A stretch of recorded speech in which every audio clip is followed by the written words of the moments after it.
My best friend is dating my abuser and wants me to reconcile with him, so I kicked her out of my home. I have no family. Not in the sense that people typically understand family to be. Anyway, I have people who share my blood, who carry the same surname, but they never really understood me. Growing up, I was always the outsider. Quiet, observant, the too sensitive, one who never quite fit into the sharp-edged mold that my parents and siblings seemed to have been carved from. I learned early on that silence and solitude were my greatest allies, that keeping my emotions under lock and key was the safest path. Until I met Tammy. Tammy was the first person to see me, really see me. We met in the 7th grade when she transferred to my middle school. She had this bright, infectious energy that could light up a room, something I admired but could never quite replicate. She was everything I wasn't. Loud, confident, unabashedly herself. And for reasons I still don't fully understand, she liked me. She gravitated toward me, dragging me along in her whirlwind of life and laughter until, without realizing it, I found myself laughing along too. With Tammy, I felt safe. For the first time in my life, I had someone who didn't judge me for being quiet or sensitive. She celebrated those parts of me and pulled me out of my shell. She became my person. Through high school, we were inseparable. We were the cliché of best friends, sleepovers, shared secrets, inside jokes that no one else understood.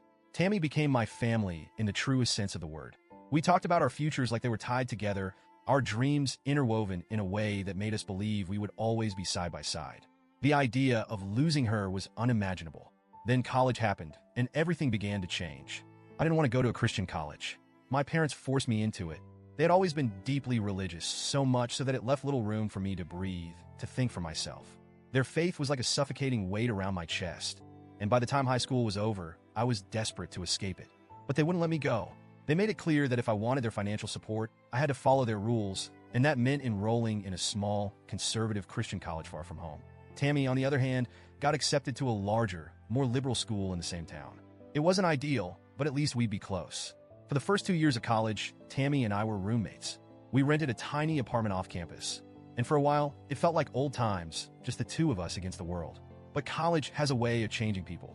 Tammy embraced the new experiences with open arms, joining clubs, making friends, and exploring her independence. I, on the other hand, struggled. My college was suffocatingly strict, and the students there were so deeply entrenched in their beliefs that I felt like an outsider. I became even more withdrawn, retreating into myself in a way that even Tammy couldn't pull me out of. Then I met Trent. Looking back, I see all the red flags now. But at the time, I was lonely, and Trent seemed like a lifeline. He was charismatic in that effortless boy-next-door way. He wasn't like the other guys at my school. He didn't talk about faith or morality.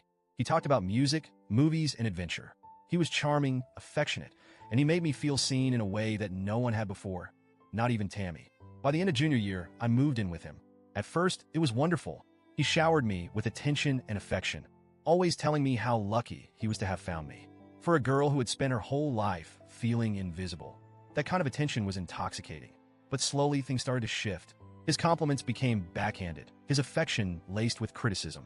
He would tell me I was beautiful, but only if I dressed a certain way, if I lost a little weight, if I acted a little less shy.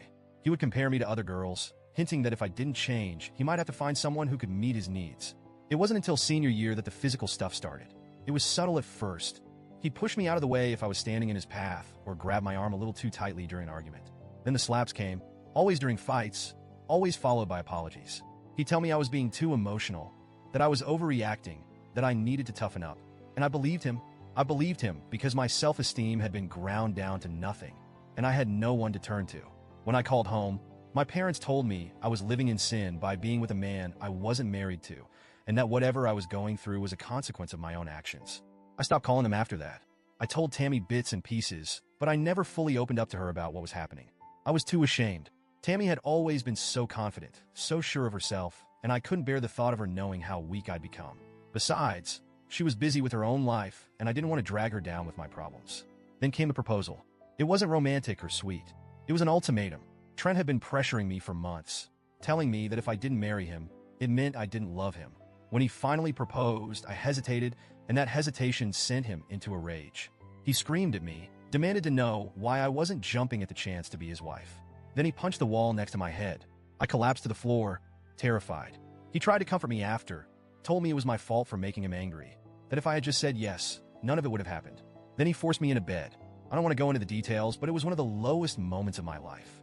When I woke up the next morning, the engagement ring was on my finger, and I knew I had to get out. I spent the next few weeks quietly planning my escape. I found a women's shelter in a nearby city, started hiding money, and the night after graduation, I left. I left everything: my phone, my clothes, my life. I drove to the shelter and never looked back. Tammy was the first person I told. She was horrified, of course. She helped cover for me when Trent came looking, spinning a story about how I had gone off the grid and didn't want to be found. She was my lifeline during that time, the only person who knew the full extent of what I had gone through. I trusted her with everything. That was years ago. I'm 36 now. Tammy is too. I've spent the years rebuilding my life, slowly piecing myself back together. I moved to Texas, far from the college town where everything fell apart. I have a steady job, a quiet life. I'm not close with my family anymore, but that's okay. I've learned to live with the loneliness. Tammy, on the other hand, found success. She got a job overseas 2 years ago and moved to London. We stayed in touch, video calls, text messages, but it wasn't the same. I missed her deeply, but I was happy for her. She was living the life we had always dreamed of. A few weeks ago, Tammy asked if she could visit me in Texas. She said she missed me, that she wanted to catch up.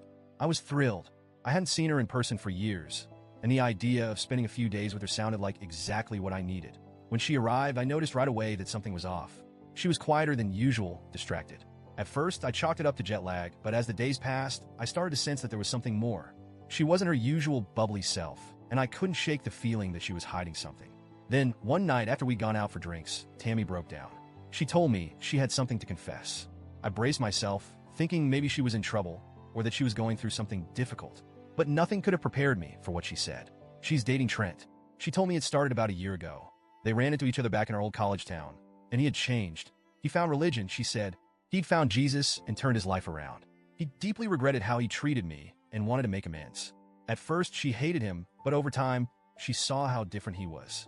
They started talking, then dating. Now they're serious. I couldn't move. I couldn't think. The words were hitting me like punches to the chest, one after another, but I was too stunned to feel anything. My mind went blank, my body frozen.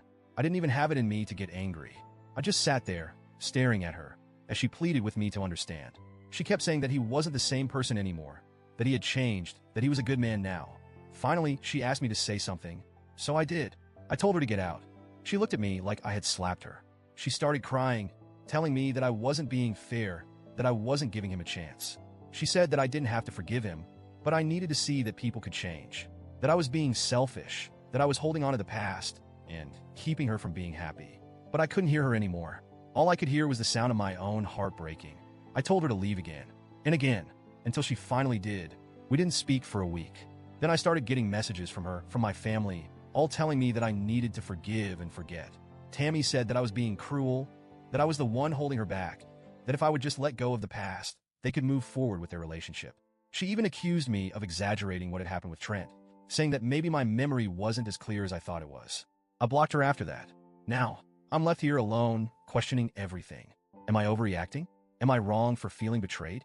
Should I have given Tammy a chance to explain herself more? Should I have given Trent a chance to prove that he had changed? But deep down, I know the answer. Some betrayals cut too deep to ever heal.